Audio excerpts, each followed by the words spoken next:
नमस्कार दोस्तों, knowledge universe academy से मैं हूं डॉक्टर आशुतोष मिश्रा। और आज के इस वीडियो में मैं पुनः उपस्थित हूं हिंदी साहित्य के बहुत ही महत्वपूर्ण क्वेश्चन को लेकर, जो कि आपके RO, ARO, TGT, PGT, net, CTET इत्यादि वनडे का अगर कोई भी एग्ज़ाम है उसके लिए ये सब सारे क्वेश्चन इंपॉर्टेंट हैं। तो दोस्तों, समय को बिना व्यर्थ किए हम लोग आते हैं सीधे अपने टॉपिक पे। और क्वेश्चन नंबर 1 रहा आपके स्क्रीन पे इस प्रकार से, और वो है दोस्तों, अपना मस्तक काटिकै वीर हुआ कबीर। अपना मस्तक काटिकै वीर हुआ कबीर, यह कथन किसका है? तो ये कथन है दोस्तों दादू दयाल का। किसका है दोस्तों? ये कथन आपके है दादू दयाल का। अगला क्वेश्चन है, देखिए मैं थोड़ा सा जल्दी जल्दी करता हूँ तो क्योंकि क्वेश्चन 50 प्रश्न है दोस्तों। 50 प्रश्नों को लेकर, और ये क्वेश्चन जो है बहुत ही सिलेक्टेड हैं, जो कि एग्ज़ाम के लिए बहुत इंपॉर्टेंट है, और इसमें से क्वेश्चन एक आध तो आना ही आना है, चाहे जो एग्ज़ाम हो। तो दोस्तों अगला क्वेश्चन है, और वो है संत सिंगा की भाषा क्या थी? तो जो संत सिंगा हुए हैं एक हिंदी साहित्य में, उनकी भाषा क्या थी? आप लोग कमेंट भी कर सकते हैं। तो संत सिंगा की भाषा है दोस्तों, और वो है निमाड़ी। ठीक है, क्या है वो है निमाड़ी। ठीक है, एक तरह से इसका आपका ये समझिए कि प्रैक्टिस सेट काम करेगा, क्योंकि मैं उत्तर तुरंत नहीं बता रहा हूँ, तो ऐसा उत्तर नीचे दिया हुआ है, तब तक आप लोग कमेंट कर सकते हैं। ठीक है, लेकिन थोड़ा सा कमेंट जल्दी करिएगा। तो दोस्तों अगला क्वेश्चन आपकी स्क्रीन पे वो इस प्रकार से, और वो है हमेशा दूल्हे की पोशाक में कौन रहते थे? तो हमेशा दूल्हे की पोशाक में बताइए कौन रहते थे, अगर आपको याद हो तो। ठीक है, तो कमेंट आप कर सकते हैं। तो हमेशा दूल्हे की पोशाक में रहते थे रज्जब। उनका नाम क्या था? उनका नाम था रज्जब। ठीक है, ये हमेशा दूल्हे के पोशाक में रहते थे। हमेशा दूल्हे का कपड़ा, मतलब कि टोपी दूल्हे जैसा, शेरवानी दूल्हे जैसा, ठीक है, माला वाला दुनिया भर का जो होता है चमकीला वगैरह, और उसमें जो है नीचे वो जो मोजड़ी वाला जूती वगैरह चला है आजकल, वो पहले भी चलता था, तो वो सब पहनते थे ये। तो हमेशा दूल्हे की पोशाक में कौन रहते थे आपको पता होना चाहिए, वो रहते थे रज्जब जी। और उनका पोशाक कैसा था आपको मैं बता ही दिया। दोस्तों अगला क्वेश्चन आपके स्क्रीन पे उस प्रकार से है, और वो है दोस्तों, वो है क्वेश्चन नंबर 4 है, ज्ञानदीप के रचनाकार कौन है? तो ज्ञानदीप के रचनाकार दोस्तों हैं शेख नबी हैं। ठीक है, अगला क्वेश्चन है, सबसे बड़ा आदमी एकांकी किसकी है? तो सबसे बड़ा आदमी एकांकी दोस्तों कब आप लोग कमेंट कर सकते हैं। तो सबसे बड़ा आदमी एकांकी है दोस्तों, वो है भगवती चरण वर्मा की। भगवती चरण वर्मा की जो एकांकी है वो उसका नाम है सबसे बड़ा आदमी। ठीक है दोस्तों, तो अगला क्वेश्चन है क्वेश्चन नंबर 6, और वो इस प्रकार से है, राजतुल हकायक। राजतुल हकायक, थोड़ा सा नाम देखिए इसका अटपटा है, लेकिन आप लोग याद करिएगा। राजतुल हकायक की बात अगर आएगी तो आप कह सकते हैं कि इसके रचनाकार हैं हमारे नूर मोहम्मद जी। जो नूर मोहम्मद जी हैं, इन्होंने लिखा है राजतुल हकायक। ठीक है, अगला क्वेश्चन दोस्तों है, और वो है इस प्रकार से, अंत हाजिर हो। अंत हाजिर हो की अगर बात होगी तो बात आएगी मीरकांत जी की। मीरकांत की रचना है अंत हाजिर हो। क्वेश्चन नंबर 7 है ये। क्वेश्चन नंबर 8 है, छायावाद का ब्रह्मा। दोस्तों ये बहुत ही इंपॉर्टेंट जो क्वेश्चन इंपॉर्टेंट है, छायावाद का ब्रह्मा कौन है भाई? ठीक है, आता है ना क्वेश्चन कि छायावाद का ब्रह्मा कौन है, छायावाद का विष्णु कौन है, छायावाद का महेश कौन है, या फिर छायावाद में कितने कवि हैं? तो छायावाद के जो 4 स्तंभ हुए दोस्तों, वो है प्रसाद, पंत, निराला और महादेवी वर्मा। और यहाँ जो है छायावाद का ब्रह्मा से मतलब है हमारे जयशंकर प्रसाद जी को। जी हाँ, जयशंकर प्रसाद जी को छायावाद का ब्रह्मा माना जाता है। ठीक है, इनका पूरा नाम क्या है? जयशंकर प्रसाद, शॉर्ट नेम में इनको वो लोग बोलते हैं प्रसाद। ठीक है, तो जो प्रसाद जी हैं ये छायावाद के ब्रह्मा माने जाते हैं। छायावाद के जो 4 स्तंभ हुए हैं उनमें भी इनका सर्वप्रथम नाम लिया जाता है। तो दोस्तों अगला क्वेश्चन है, और वो इस प्रकार से, वो है अष्टछाप के सबसे ज्येष्ठ कवि कौन है? अष्टछाप में आपको पता ही होगा, अष्टछाप में 8 कुल कितने कवि थे? तो अष्टछाप में अगर हम बात करें तो कुल 8 कवि थे। कितने कवि थे भाई? 8 कवि थे। ठीक है, विट्ठलनाथ द्वारा इसका स्थापना किया गया था। कब किया गया था? 1565 ईस्वी में अष्टछाप की स्थापना की गई थी। कब की गई थी? 1565 ईस्वी में। ये क्वेश्चन भी आ सकता है आपके एग्जाम में। तो देखिए ये क्वेश्चन में 3 क्वेश्चन आपको मिल गया। अष्टछाप में कितने कवि थे? तो नाम से स्पष्ट है कि अष्टछाप में 8 कवि थे। और किसके द्वारा स्थापना इसका स्थापित किया गया था? तो विट्ठलनाथ के द्वारा स्थापित किया गया था, जो कि वल्लभाचार्य के पुत्र थे। और कब स्थापित किया गया था? तो अष्टछाप की स्थापना जो है 1565 ईस्वी में की गई थी। और जो आपके स्क्रीन क्वेश्चन है उसका नाम है अष्टछाप के ज्येष्ठ कवि कौन है। तो जो अष्टछाप के जो मित्रों जो ज्येष्ठ कवि हुए हैं और वो हुए हैं कुंभन दास जी। सबसे बड़े कवि अष्टछाप के यही थे जिनका नाम था कुंभन दास। ठीक है, तो अगला क्वेश्चन आपकी स्क्रीन पे है और वो इस प्रकार से है, छायावाद का विष्णु कौन है। मैंने आपको भी बताया था ऊपर। तो छायावाद के जो विष्णु हैं दोस्तों, आप कह सकते हैं कि छायावाद का जो विष्णु है वो है सुमित्रानंदन पंत। इनका जो पूरा नाम है वो है सुमित्रानंदन पंत, यहाँ लिखा ही है। सुमित्रानंदन पंत को छायावाद का विष्णु माना जाता है। इसके साथ ही इन्हें प्रकृति का सुकुमार कवि भी माना जाता है, क्योंकि इन्होंने जो है प्रकृति का बहुत ही मनोरम दृश्य अपनी रचनाओं में प्रस्तुत किया है, इसलिए इन्हें प्रकृति का सुकुमार कवि, छायावाद का विष्णु, ठीक है, इन सब नामों से इनको जो है नवाजा गया है, अभिहित किया गया है। तो प्रकृति का सुकुमार कवि अगर बात आएगी तो माना जाएगा कि प्रकृति का सुकुमार कवि हमारे सुमित्रानंदन पंत जी हुए हैं दोस्तों। और अगला क्वेश्चन दोस्तों आपकी स्क्रीन पे है और वो है दोस्तों, देखिए अगला क्वेश्चन आपकी स्क्रीन पे, अष्टछाप के संस्थापक कौन है। मैंने आपको बता दिया था, अष्टछाप के जो संस्थापक हैं विट्ठलनाथ जी हैं। 1565 में इन्होंने जो है अष्टछाप की स्थापना की थी। आगे क्वेश्चन शायद मिलेगा आपको ये। ठीक है, ये क्वेश्चन देखिए बहुत इंपॉर्टेंट है। छायावाद का ब्रह्मा कौन है, छायावाद का विष्णु कौन है, छायावाद का महेश कौन है, अष्टछाप में कितने कवि हैं, अष्टछाप की स्थापना किसने की थी, अष्टछाप में का सबसे ज्येष्ठ कवि कौन है। ठीक है, ये सब क्वेश्चन अक्सर आते रहते हैं। अष्टछाप का के संस्थापक कौन है, तो विट्ठलनाथ जी हैं। तो अगला क्वेश्चन है दोस्तों आपकी स्क्रीन पे है और वो इस प्रकार से है कि अष्टछाप का महेश कौन है। तो देखिए अष्टछाप के जो महेश जी हैं वो हमारे हैं, आप लोग कमेंट करके बोल सकते हैं। तो अष्टछाप के जो महेश माना जाता है वो माना जाता है हमारे जो है निराला जी को, मतलब कि सूर्यकांत त्रिपाठी निराला। आपको उनका नाम पता ही होगा अगर आप हिंदी साहित्य के हैं तो।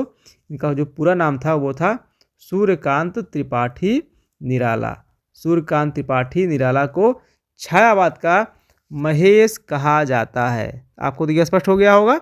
पहला क्या था, छायावाद का ब्रह्मा कौन है, तो छायावाद का ब्रह्मा मैंने आपको बताया कि प्रसाद जी हैं, जयशंकर प्रसाद। छायावाद का विष्णु कौन है, वो हमारे पंत जी हैं, उनका पूरा नाम है सुमित्रानंदन पंत। उसी प्रकार से छायावाद का महेश कौन है, अगर ये एग्जाम में क्वेश्चन आता है तो आप बोलेंगे कि छायावाद का महेश हमारे सूर्यकांत त्रिपाठी निराला जी को कहा जाता है, माना जाता है दोस्तों। तो आई होप आपके क्वेश्चन सारे चीज़ें जो है समझ में आ गई होंगी। और इसी के साथ अगला क्वेश्चन है आपके जो है क्वेश्चन नंबर स्क्रीन पे, क्वेश्चन नंबर जो है 13। देखिए थोड़ा सा मैं जल्दी पढ़ा रहा हूँ ताकि, क्योंकि 50 क्वेश्चन है तो पूरा करना भी है। बहुत ज़्यादा लंबा वीडियो बनाने का कोई मतलब नहीं होता है, तो वीडियो लंबा भी ना हो तो लेकिन थोड़ा सा इंटरेस्टिंग हो, इसलिए थोड़ा सा मैं जल्दी आगे चल रहा हूँ। आप लोग कमेंट करते रहिएगा। तो सूफी महिला कौन है, तो सूफी महिला राबिया है। इन्होंने जो है सूफी से संबंधित रचनाएं लिखी हैं, तो इसलिए इनको सूफी महिला की संज्ञा दी गई है। ठीक है, चारुचंद्र लेख किसका है, तो चारुचंद्र लेख जो है हजारी जी का है। ठीक है, औरत होने की सजा किसकी रचना है, तो अरविंद जैन। ये देखिए क्वेश्चन बहुत इंपॉर्टेंट है। और जो है औरत होने की सजा, ये जो है रचना है हमारे अरविंद जैन जी की। ठीक है, क्वेश्चन नंबर 16 आपके स्क्रीन पे है, वो है अनामिका। अनामिका जो रचना है हमारे सूर्यकांत त्रिपाठी निराला जी की। सूर्यकांत त्रिपाठी निराला है ना, जो हमारे रचना है उनकी अड़मा है, अप्सरा है, ठीक है, अलका है, इरावती है। तो ये सब रचनाएं हमारे, परिमल है, गीतिका है, ये सब रचनाएं हमारे सूर्यकांत त्रिपाठी निराला जी की हैं और अनामिका भी उन्हीं की है। दोस्तों अगला क्वेश्चन आपकी स्क्रीन पे वो है मिलजुल मन किसकी रचना है, तो मिलजुल मन आपको पता ही है, ये है मृदुला गर्ग की रचना। अगला क्वेश्चन है मुहावरों की पाठ्य पुस्तक की रचना किसकी है, तो ये तो देखिए जो मुहावरों की पाठ्य पुस्तक की अगर बात आती है तो देवबाला को मुहावरों की पाठ्य पुस्तक माना जाता है। ठीक है, इसमें बहुत सारे मुहावरों का प्रयोग किया गया है। क्वेश्चन नंबर 18 है, बहुत ही जो क्वेश्चन ये इंपॉर्टेंट है। अगला क्वेश्चन है पत्रात्मक शैली का उपन्यास कौन है, तो उससे बहुत सारे हैं, लेकिन चंद हसीनों के खतूत को विशेष रूप से जो है पत्रात्मक शैली का उपन्यास माना जाता है दोस्तों। तो दोस्तों अगला क्वेश्चन है आपके स्क्रीन पे, क्वेश्चन नंबर 20 अर्थात 20। फोटो नाटक कौन सा है, तो चढ़त ना दूजो रंग। चढ़त ना दूजो रंग को फोटो नाटक माना जाता है दोस्तों। देखिए दोस्तों क्या है ना कि वैसे तो बहुत सारे फोटो नाटक होते हैं, लेकिन कुछ रचना का संबंध उस विशेष जो चीज़ों से होता है। ठीक है, तो फोटो नाटक की अगर बात आएगी तो चढ़त ना दूजो रंग की ही बात आएगी। ठीक है, तो अगला क्वेश्चन है दोस्तों आपके स्क्रीन पे, वो है अनल कवि कौन है? तो अनल कवि हमारे दिनकर जी हैं, आपको पता ही है। अवध का किसान माना जाता है हमारे त्रिलोचन जी को। ये बहुत ही इंपॉर्टेंट क्वेश्चन, देखिए दोनों क्वेश्चन जो इंपॉर्टेंट है। कौन सा अनल कवि कौन से हैं? हमारे दिनकर जी हैं, और जो अवध का किसान माना जाता है हमारे त्रिलोचन जी को। ठीक है, अगला क्वेश्चन आपके स्क्रीन पे है, मुनि मार्ग के जो हिमायती कौन है? मुनि मार्ग के हिमायती, ये क्वेश्चन नेट में कई बार पूछा जा चुका है। तो मुनि मार्ग के हिमायती हमारे हैं आचार्य रामचंद्र शुक्ल जी। इनको शॉर्ट में लोग शुक्ल जी बोलते हैं। ठीक है, तो अगला क्वेश्चन है दोस्तों आपके स्क्रीन पे, क्वेश्चन नंबर 24। खड़ी बोली के समर्थकों को हठी व मूर्ख कहा। जो खड़ी बोली के समर्थक थे उनको कुछ लोगों ने हठी भी और मूर्ख कहा था, तो कौन थे? आप लोग कमेंट करके बताइए, मैं आपको बता रहा हूँ आगे।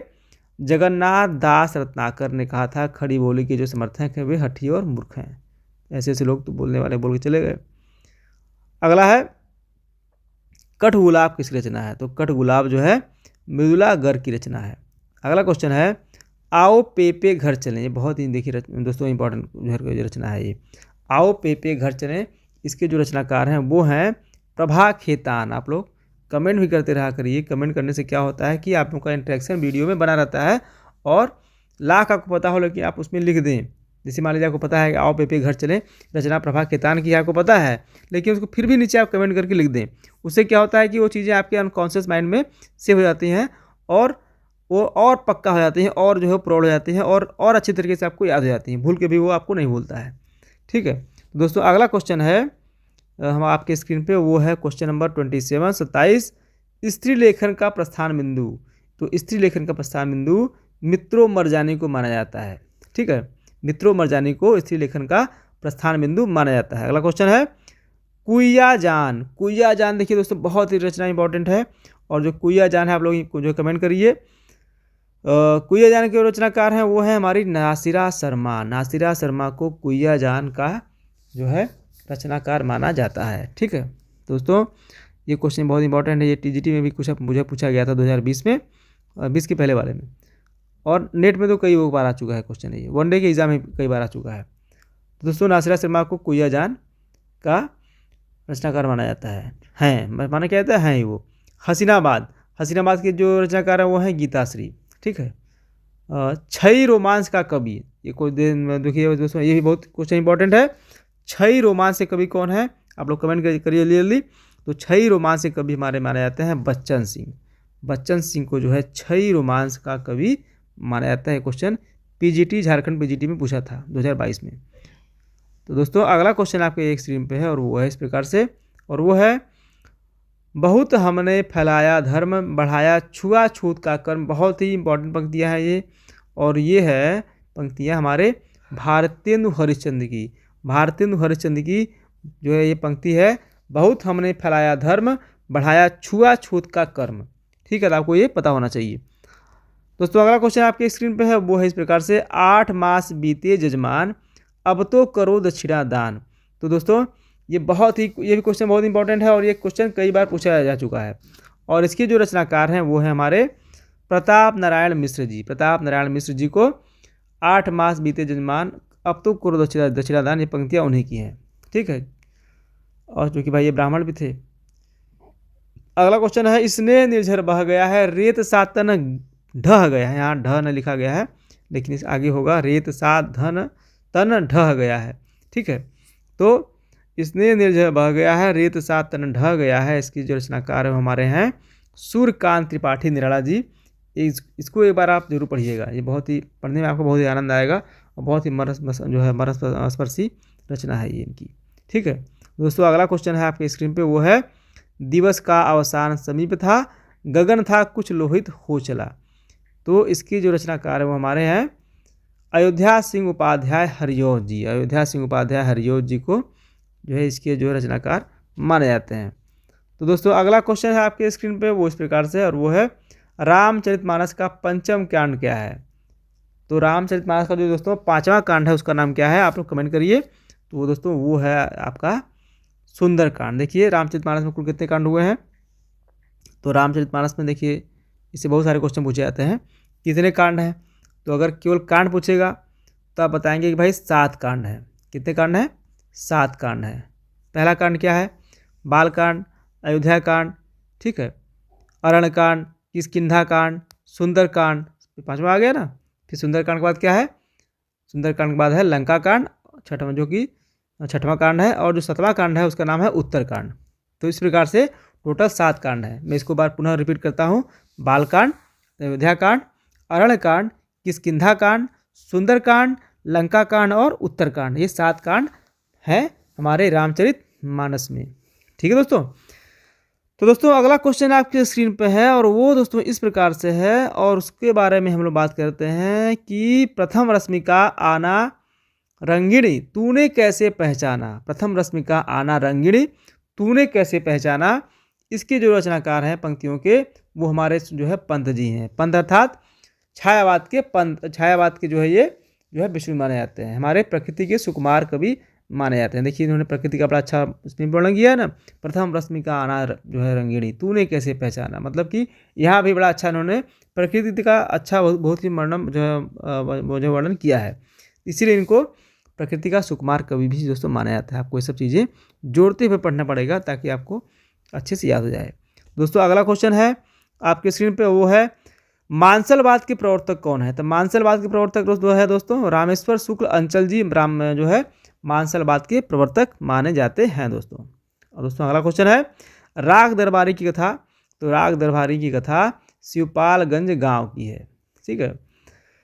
छंदों का अजायब घर, छंदों का अजायब घर किस रचना को माना जाता है। तो छंदों का अजायब घर जो है हमारे रामचंद्रिका को माना जाता है। और रामचंद्रिका की जो लेखक हैं वो कौन है भाई, आप लोग कमेंट करिए। तो रामचंद्रिका के लेखक आप लोग कमेंट करते रहिएगा, लेकिन मैं इसको बता देता हूँ आपको, ये हमारे केशवदास हैं, क्योंकि इन्होंने जो है खूब धुआंधार एकदम भिड़ा दिया है, एकदम मालूम पड़ा है कि एकदम पूरा जितने अपना विद्वता है सब भौकाल उसी में भिड़ा दिए हैं ये, ठीक है। बहुत भौकालपूर्ण रचना है इनकी रामचंद्रिका, और इतना इन्होंने उसको बढ़ा चढ़ा के लिख दिया है कि यह इतना क्लिष्ट हो गई कि इसके लिए इनको छंदों का अजायब घर भी कहा गया। बहुत से लोगों ने इनको कठिन काव्य का वेद भी कह दिया, ठीक है, क्योंकि इन्होंने रामचंद्रिका को मात्र तुलसीदास के रामचरितमानस के प्रतिस्पर्धा में मात्र और मात्र एक रात्रि में जाकर ही लिखा था, ठीक है। अच्छा भाई, इन्होंने देखा कि जब राम जो है हमारे मानस तो जो है रामचरितमानस का नेम फेम बहुत बढ़ गया है, तुलसीदास जी का बहुत नेम फेम बढ़ गया है, तो इन्होंने राम पर ही सोचा कि राम पर ही मैं लिखूँगा, लेकिन और बढ़िया लिखूँगा और थोड़ा सा क्लिष्ट लिखूँगा, क्योंकि उसमें माना जाता था ऐसा कि जो जितना कठिन लिखेगा वो उतना अच्छा कवि माना जाता था। लेकिन उन्होंने अपनी रचनाओं को इतना ज़्यादा कठिन लिख दिया कि वो आम जनमानस को समझ में ही नहीं आई, इसलिए वो फेमस नहीं हो पाई। और इसके लिए जो है इनका बहुत मजाक भी उड़ा। किसी ने कहा कि रामचंद्रिका छंदों का अजायब घर है, तो किसी ने कहा कि हमारे केशवदास जी को कवि हृदय मिला ही नहीं था, ये जो है कठिन काव्य के प्रेत हैं।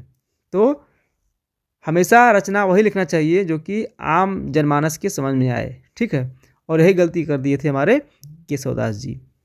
और आज के डेट में रामचरितमानस की पॉपुलैरिटी आपको पता ही है कितनी है। आपने देखा अभी हाल ही में 22 जनवरी को राम मंदिर ही बन गया, पॉपुलैरिटी और बढ़ गई। तो हमेशा जब भी आप कोई मान लीजिए आप हिंदी के साहित्य के अध्येता हैं, मान लीजिए आप रिसर्च कर रहे हैं, पीएचडी कर रहे हैं, तब भी कोई रचना आप लिख रहे हैं तो ऐसा लिखिए आप जो कि सबको समझ में आए। ये नहीं कि खूब बड़ा बड़ा छंद उसमें प्रयोग कर दिया आप, खूब बड़ा बड़ा शब्द उसमें कठिन कठिन शब्द यूज कर दिए और किसी को समझ में ही नहीं आ रहा है, उसका कोई मतलब नहीं रहता है। आगे हम लोग देखते हैं दोस्तों। तो दोस्तों आगे है अगला क्वेश्चन है आपके स्क्रीन पे है, और वो है इस प्रकार से छप्पयों का राजा। छप्पयों का राजा जो है चंदबर दाई को माना जाता है। ये क्वेश्चन भी कई बार पूछा जा चुका है। तो छप्पयों का जो राजा है चंदबर दाई हमारे माने जाते हैं। इन्होंने अपनी रचनाओं में छप्पयों का खूब धुआंधार एकदम बढ़ा चढ़ा प्रयोग किया है। अगला क्वेश्चन है श्लेष का बादशाह कौन है। तो जो श्लेष का बादशाह हमारे माने जाते हैं सेनापति जी। ये भी क्वेश्चन बहुत इंपॉर्टेंट, इसको आप पढ़िएगा, जरूर क्वेश्चन आ सकता है, क्योंकि पिछले 4-5 साल से क्वेश्चन नहीं पूछा गया है। तो हो सकता है कि इस बार कोई एग्जाम हो उसमें क्वेश्चन ये पूछ दे। तो श्लेष का बादशाह हमारे हैं सेनापति जी। तो दोस्तों अगला क्वेश्चन आप है क्वेश्चन नंबर 42, और वो है हरिगीतिका का बादशाह कौन है। हरिगीतिका का बादशाह कौन, आप लोग कमेंट करिए। तो हरिगीतिका का दोस्तों बादशाह है वो हमारे हैं मैथिली शरण गुप्त जी। मैथिली शरण गुप्त को हरिगीतिका का बादशाह माना जाता है दोस्तों, ठीक है। तो अगला क्वेश्चन है आपकी स्क्रीन पे, वो है अष्टछाप के सबसे ज्येष्ठ कवि कौन है। तो अष्टछाप के जो सबसे ज्येष्ठ कवि हैं वो हैं कुंभन दास जी। से ज्येष्ठ मतलब सबसे बड़े, ठीक है। तो अष्टछाप के सबसे ज्येष्ठ कवि हैं कुंभन दास जी, आपको पता होना चाहिए। अष्टछाप में 8 कवि हुए हैं और उनमें सबसे जो बड़े कवि हुए हैं वो हुए हैं हमारे कुंभन दास जी। अगला क्वेश्चन है वो है कठिन काव्य का प्रेत। देखिए यहाँ आ गया, कठिन काव्य का प्रेत जो है किसको माना जाता है, तो कठिन काव्य का प्रेत हमारे केशव दास जी को माना जाता है या फिर केशव को माना जाता है। और किस लिए माना जाता है, क्योंकि इन्होंने रामचंद्र का इतना कठिन लिख दिया था कि किसी को समझ में आ ही नहीं रहा था, इसलिए इनको कठिन काव्य का प्रेत माना जाता है। इनको कभी हृदय नहीं मिला इत्यादि जो है छंदों का अजायब घर भी कहा गया इनकी रचना को। तो ये सारी बातों का संबंध हमारे केशव दास जी से है दोस्तों। तो दोस्तों अगला क्वेश्चन है, देखिए थोड़ा सा पानी पी लेता हूँ, बोलते बोलते क्या है ना कि एकदम प्यास लग जाता है और थोड़ा जल्दी जल्दी पढ़ाना भी है क्योंकि सिलेबस पूरा करना है और सोचता हूँ कि आप मुझे ज़्यादा बोर भी ना हो, लंबा वीडियो भी ना हो पाए। दोस्तों अगला क्वेश्चन है अष्टछाप की स्थापना कब हुई थी, तो अष्टछाप की स्थापना 1565 में हुई थी, विठलनाथ द्वारा हुई थी, आपको पता ही है। और इसमें 8 कवि हैं। द्वैतवाद क्या है, इसके संस्थापक हमारे निम्बारकाचार्य जी हैं। द्वैतवाद का पता है, आपको पता ही है, इसके जो संस्थापक वो हैं निम्बारकाचार्य। अगला क्वेश्चन दोस्तों है वो है अद्वैतवाद। अद्वैतवाद के संस्थापक कौन है, आप लोग कमेंट करिए। तो अद्वैतवाद के संस्थापक हैं हमारे कौन है भाई, शंकराचार्य जी हैं। अगला क्वेश्चन है सुर भक्ति। सुर भक्ति मतलब कैसी है, ये शाक्य भाव की होती है, ठीक है। अधिकांश जो हमारे संत कवि हुए हैं उन्होंने शाक्य भाव से सुर भक्ति की है। सुर मतलब होता है भगवान की भक्ति करना, तो जो अधिकांश कवि हुए हैं उन्होंने शाक्य भाव से सखा मान के भगवान की भक्ति की है। अगला क्वेश्चन है दोस्तों मीरा भक्ति। मीरा भक्ति है क्या, माधुर भाव। मीरा जो मीरा जी हैं, जो मीरा जी थी, इनका जो है क्वेश्चन आता है अक्सर कि इनकी भक्ति भावना कैसी थी। तो जो मीरा जी थी इनकी भक्ति भावना थी माधुर्य भाव का जो है इन्होंने बोध होता है, और इनका जो भक्ति भावना था वो माधुर्य भाव था, ठीक है। अगला क्वेश्चन है और लास्ट क्वेश्चन है आपकी स्क्रीन पे दोस्तों, वो है तुलसीदास जी की भक्ति कैसी थी। तो जो तुलसीदास की जो भक्ति थी वह दास भाव की थी। यह अपने इष्ट को अपना जो है इष्ट भाई मानते ही थे और अपने को दास मानते थे। बहुत लोग अपने को सखा मानकर भगवान का भक्ति करते थे, बहुत से संत कवि ऐसे भी हुए हैं। लेकिन जो हमारे तुलसीदास जी हुए थे, इन्होंने अपने आप को दास माना है और भगवान श्री राम को ईश्वर माना है, और दास भाव से ही भगवान श्री राम की वंदना की है और उन्होंने जो है रामचरितमानस लिखा है दोस्तों, ठीक है। दोस्तों उम्मीद करता हूँ वीडियो आपको काफ़ी अच्छा लगा होगा आपके लिए। दोस्तों इस वीडियो को लाइक करें, शेयर करें और इसे संबंधित लोगों तक भी पहुँचाएँ, जिससे कि सबका लाभ हो सके। हमारे यहाँ TGT PGT इत्यादि जो है जितने भी वनडे एग्ज़ाम होते हैं लगभग सबका जो तैयारी करवाया जाता है। आपको अगर कोई भी इंक्वायरी करनी हो तो हमारे ये जो नंबर हमारा है 7021363862 पे आप कॉल करें और बात करें, आपको सारी जानकारी दी जाएगी। इस पर आप व्हाट्सएप भी कर सकते हैं, ठीक है। लगभग 90% चीज़ें हमारे इस चैनल पे आपको फ्री ऑफ कॉस्ट मिलती हैं। केवल 10% चीज़ें ऐसी हैं जो कि आपको पेड करना पड़ेगा, नहीं तो 90% केवल आप जुड़े हमसे रहेंगे और तैयारी करते रहेंगे तो निश्चित रूप से आपका लाभ होगा, और जो भी तैयारी करेगा हमसे जुड़कर उसका जो है लाभ होगा, ठीक है। तो दोस्तों वीडियो को लाइक करें, शेयर करें और कमेंट करना बिल्कुल ना भूलें। और दोस्तों जब मैं पढ़ाता हूँ उसमें आप हर क्वेश्चन का आंसर देते रहें, उस पर कमेंट करते रहें। कमेंट करने से मैं आपको बता दूँ पुनः एक बार, क्योंकि कमेंट करने से आपको चीज़ें जो है और पक्की हो जाती हैं, और आपको चीज़ें जो है अगर आपको याद है तो वो और अच्छे से याद हो जाती हैं। होता क्या है कभी कभी कुछ जो है चीज़ें आपको लगता है कि ये तो इम्पॉर्टेंट नहीं है या फिर ये तो मुझे याद ही है, लेकिन एक समय पे या फिर समय आने पर वो भी जो है चीज़ें भूल जाती हैं। ऐसे उसको आप लिखे रहेंगे, कमेंट करते रहेंगे तो चीज़ें और पक्की हो जाएंगी और जो है पौड़ हो जाएंगी। दोस्तों मिलते हैं नेक्स्ट वीडियो में ऐसे ही, तब तक के लिए दोस्तों धन्यवाद।